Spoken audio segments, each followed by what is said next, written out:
Μικρά Ασία, Σμύρνη, 19ος αιώνας. Ένα από τα τρία σημαντικότερα λιμάνια της Μεσογείου, η Σμύρνη αποτελεί μια κοσμοπολίτικη πόλη, σταυροδρόμι πολιτισμών, όπου αρμονικά συνυπάρχουν Έλληνες που αποτελούν και το κυρίαρχο στοιχείο, Τούρκοι, Αρμένοι, Εβραίοι και πολλοί πολίτες ευρωπαϊκών κρατών. Ο αθλητισμός και ο πολιτισμός γνωρίζουν μια πρωτοφανή ανάπτυξη για την εποχή. Ιδρύονται σωματεία, αθλητικοί και πολιτιστικοί σύλλογοι. Στις 14 Σεπτεμβρίου του 1890, νεαροί από επιφανείς ελληνικές οικογένειες της Σμύρνης ιδρύουν τον Μουσικό και Γυμναστικό Σύλλογο Ορφεύς, με σκοπό την μουσική και γυμναστική διαπαιδαγώγηση. 3 χρόνια αργότερα, μέλη του Ορφέα που επιθυμούσαν να δοθεί μεγαλύτερη έμφαση στις αθλητικές δραστηριότητες, αποχώρησαν και το επόμενο έτος ίδρυσαν τον Αθλητικό Σύλλογο Γυμνάσιων. Το Γυμνάσιον ίδρυσε γυμναστήριο, διοργάνωσε πεζοπορικές εκδρομές και από το 1896 διοργάνωσε δημόσιους αγώνες στο στάδιο του Μπουρνόβα, προαστίου της Σμύρνης, οι οποίοι από τις εφημερίδες της πόλης βαφτίστηκαν Πανιόνιοι Αγώνες. Πρωτοποριακό σωματείο των Γυμνάσιων, καθώς οι αθλητές του είχαν πλήρη αθλητικό εξοπλισμό, φανέλες, σορτσάκια, παπούτσια με καρφιά, γεγονός που προξενούσε εντύπωση όταν μετέβαιναν για αγώνες σε άλλες πόλεις, όπως στην Τίνο το 1895 στα Τίνια. Το Γυμνάσιον Σμύρνης στις 12 Ιανουαρίου του 1897 είναι ανάμεσα στα 28 ιδρυτικά σωματεία του Συνδέσμου Ελληνικών Γυμναστικών Αθλητικών Σωματείων ΣΕΓΑΣ. Στις 17 Οκτωβρίου του 1898, Ορφέας και Γυμνάσιον αποφασίζουν την συνένωσή τους υπό τον τίτλο Πανιόνιος Σύλλογος. Σκοπός του Πανιωνίου ήταν πρωτίστως η ανάπτυξη της γυμναστικής και του αθλητικού αισθήματος παρά τη σμυρναϊκή νεολαία και κατά δεύτερον λόγον η διέγερση και διάδοση του μουσικού αισθήματος. Ο Σύλλογος απέκτησε αμέσως 9 αθλητικά τμήματα: στίβο, γυμναστικό, κοπηλασίας, κολύμβησης, σκοποβολής, ξιφασκίας, ποδηλασίας, τένις και ποδοσφαιρίσεως, 2 περιηγητικά, πεζοπορικό και εκδρομών και 3 αφιερωμένα στις τέχνες, μουσικό, καλλιτεχνικό, φιλολογικό. Το 1919 ο Πανιόνιος ήταν το πρώτο ελληνικό σωματείο που ίδρυσε τμήματα βόλεϊ και μπάσκετ. Κάθε χρόνο ο Σύλλογος διοργανώνει τους Πανιόνιους Αγώνες, όπου συμμετείχαν με τους καλύτερους αθλητές τους όλα τα σωματεία της Σμύρνης και πολλά από πόλεις της Μικράς Ασίας, την Κωνσταντινούπολη, Λέσβο, Σάμο, Αθήνα, Πειραιά, Πάτρα, Αλεξάνδρεια, Κύπρο. Επίσης Αγγλικοί, Αρμένικοι και Τούρκικοι σύλλογοι.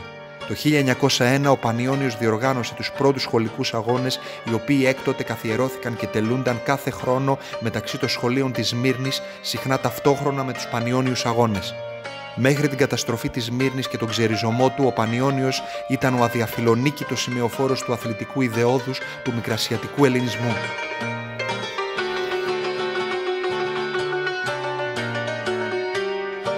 Το Σεπτέμβριο του 1922 ήρθε η τραγικότερη στιγμή στην ιστορία του ελληνισμού της Μικράς Ασίας και του Πανιωνίου, η μικρασιατική καταστροφή και ο ξεριζωμός του συλλόγου από τη Σμύρνη.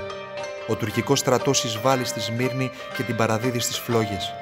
Ο πρωτοπόρος σύλλογος του ελληνικού αθλητισμού βρέθηκε διαλυμένος και σκορπισμένος στα 4 σημεία του ορίζοντα. 23 αθλητές του χάθηκαν στη μικρασιατική λέλαπα μαζί με τον πρώτο πρόεδρο του συλλόγου, Μητροπολίτη Χρυσόστομο Σμύρνης, που σφαγιάστηκε από τους τσέτες του Κεμάλ.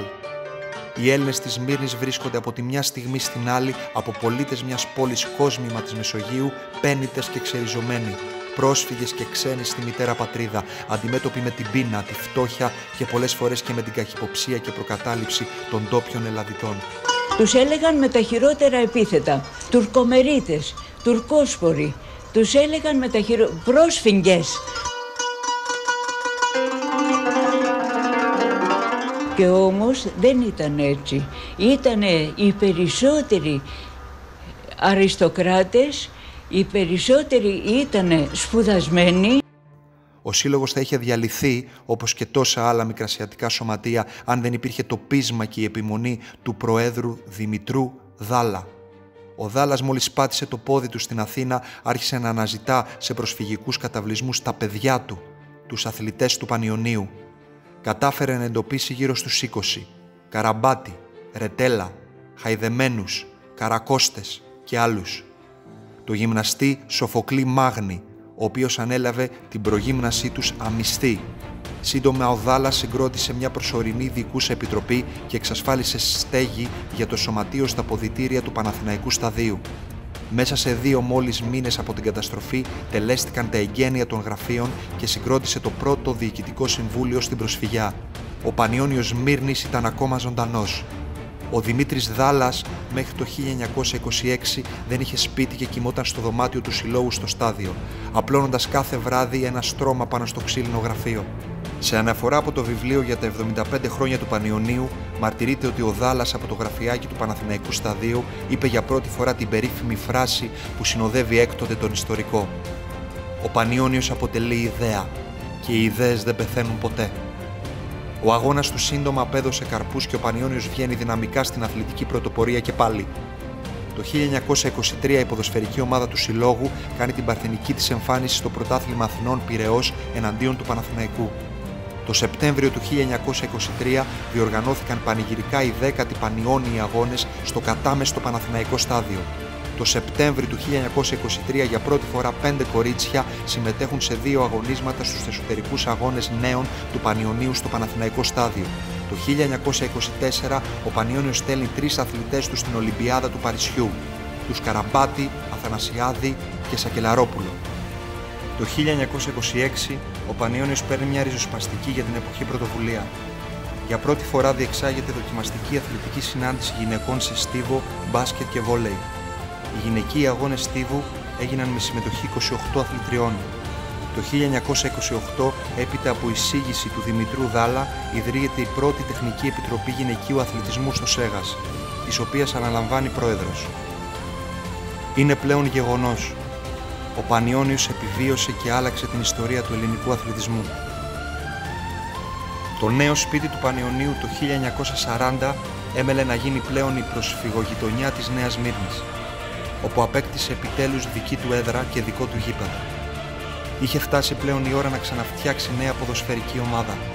Ο βετεράνος Γιώργος Ρουσόπουλος μάζεψε προσφυγόπουλα από το Δουργούτι, το Νέο Κόσμο, το Κουκάκι και την Καλυθέα, τα οποία είχαν φτιάξει μια ομάδα γειτονιά στη Θίελα και έπαιζαν μπάλα στην πλατεία της Λεύκας, στις όχθες του Ηλισσού και τα έφερε στον Πανιώνιο.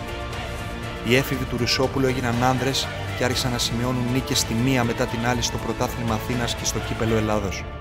Από το 1945 και το 1959 που συστάθηκε η πρώτη εθνική κατηγορία, ο Πανιώνιος συμμετείχε κανονικά στο Πρωτάθλημα Αθηνών, το οποίο κατέκτησε το 1951.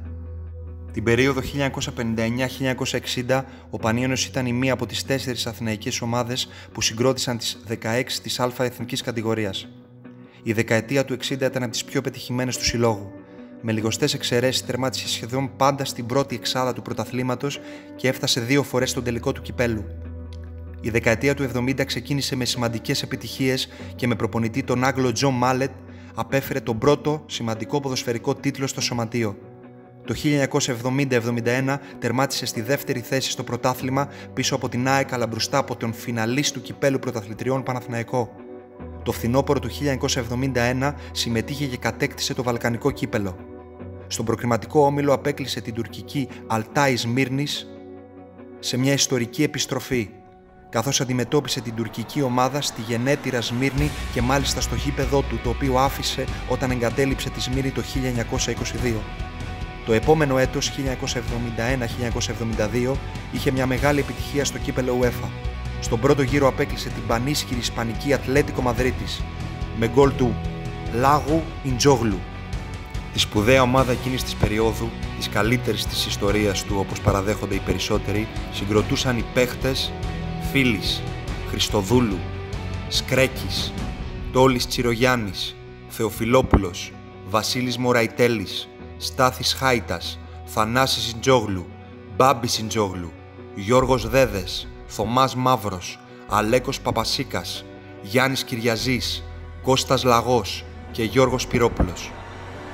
Το 1979 κατακτά το κύπελλο Ελλάδος, κερδίζοντας 3-1 την ΑΕΚ στο στάδιο Γεώργιος Καραϊσκάκης.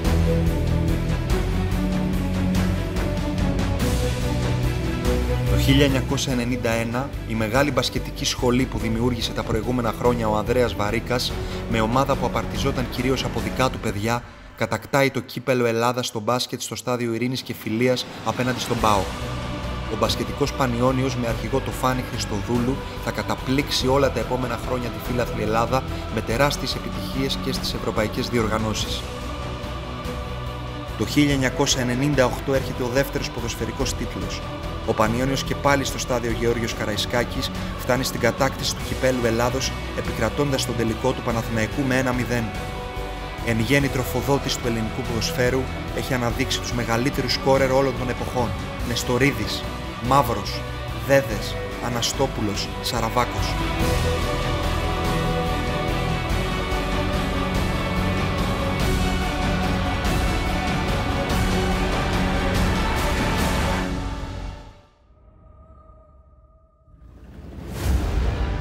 Σήμερα, 132 χρόνια αργότερα από την γέννηση του ιστορικού μας, 100 χρόνια αργότερα από την καταστροφή και τον ξεριζωμό, ο Πανιώνιος Γυμναστικός Σύλλογος Μύρνης επιμένει και στέκεται ακόμα όρθιος. Αποτελεί για όλους εμάς κάτι περισσότερο από μια επιλογή ομάδας. Είναι το φιλόξενο αθλητικό και πολιτιστικό σπίτι για όλους. Για όλους που 100 χρόνια αργότερα ακόμα παλεύουν με τα πικρά κύματα της προσφυγιάς και του ρατσισμού, αναζητώντας μια νέα πατρίδα. Για όλους που παλεύουν με τα κύματα της κοινωνικής ισοπαίδωσης και νιώθουν διαφορετικοί. Για όλους που μέσα από τις ταραγμένες εποχές που ζούμε διψάνε για ελπίδα και έχουν προορισμό τίποτα πιο απλό και τίποτα πιο σπουδαίο από μια ζωή με αξιοπρέπεια, υγεία και τη δίψα για τη χαρά του αγώνα, δίψα για ζωή. Παραμένει το μεγάλο αθλητικό σχολείο που οραματίστηκε ο Δημητρός Δάλλας και για το οποίο αγωνίστηκε ο Δημητρός Καραμπάτης. Είναι ο χώρος που γεννιούνται μεγάλες φιλίες και μεγάλες συνειδητοποιήσεις. Είναι ο χώρος που γεννιούνται οι παρέες. Είναι ο χώρος που τα όνειρα διαψεύδονται μόνο και μόνο για να δώσουν χώρο σε νέα όνειρα, πιο μεγάλα, πιο αισιόδοξα και πιο φωτεινά. Το φανάρι της προσφυγιάς με το πείσμα να επιβιώνει και να μεγαλουργεί κάτω από τις πιο αντίξωες συνθήκες είναι ο Πανιώνιος Γυμναστικός Σύλλογος Μύρνης. Και το φως που δεν θα σβήσει ποτέ όλοι εμείς, οι φίλοι, οι οπαδοί, οι εργαζόμενοι, αλλά κυρίως οι αθλητές και τα παιδιά μας που τροφοδοτούν με το δικό τους πάθος τον αέναο τροχό του ιστορικού. Στη Σμύρνη το 1890 ο Πανιώνιος.